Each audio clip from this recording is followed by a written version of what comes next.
Welcome to Sumana রান্নাবান্না। আজ বানিয়ে দেখাবো কুলের আচার একদম সহজ পদ্ধতিতে।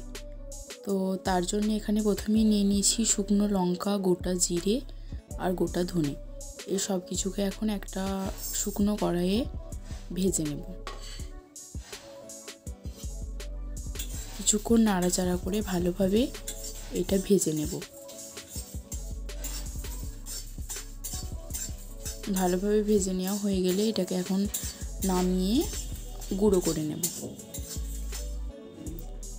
তাহলে একটা মশলা তৈরি হয়ে গেল। আর এদিকে দেখো নিয়ে নিয়েছি শুকনো কুল। কুলগুলোকে এখন জলের মধ্যে দিয়ে ভালোভাবে ধুয়ে নেব।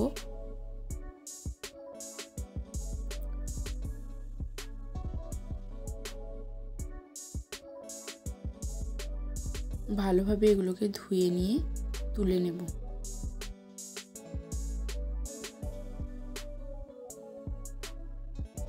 এরপর দেখো কড়াইয়ে জল গরম হতে দিয়েছি। জলটা এভাবে গরম হয়ে গেলে কুলগুলো এর মধ্যে দিয়ে দেব।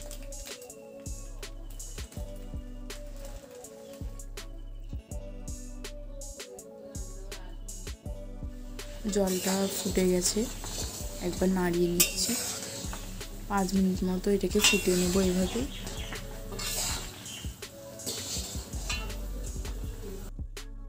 এখন এগুলো তুলে নিচ্ছি।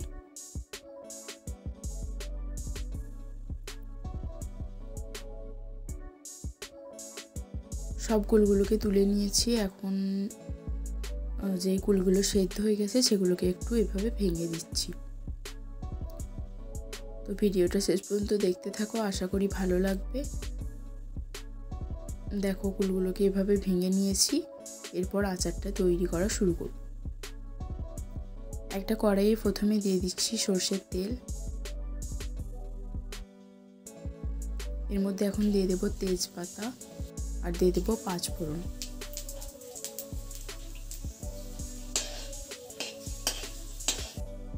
আর দিয়ে দিলাম একটা শুকনো লঙ্কা।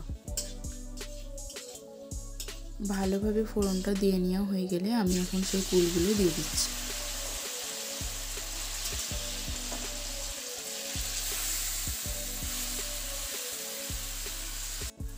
তেলের ওপরে এইভাবে দিয়ে এখন কিছুক্ষণ ভাজতে থাকবো।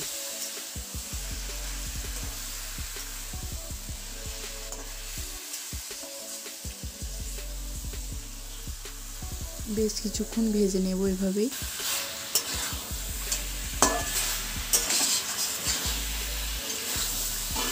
এখন এর মধ্যে অ্যাড করব পরিমাণ মতো লবণ।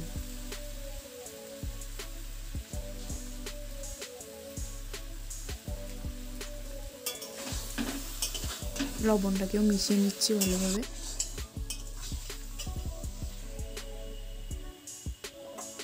আর এখন এর মধ্যে আমি দিয়ে দিচ্ছি আখের গুড়। তোমরা এই পর্যায়ে চিনিও দিতে পারো।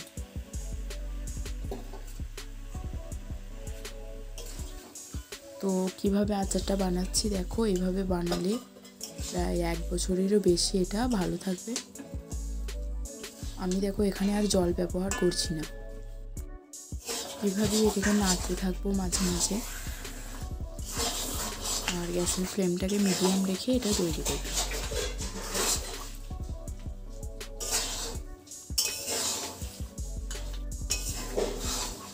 বেশ কিছুক্ষণ এইভাবে নাড়াচাড়া করে নিলাম।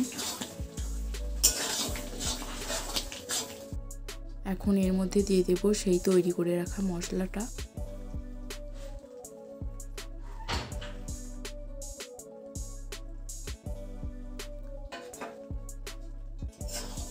ভালোভাবে মিশিয়ে নিচ্ছি।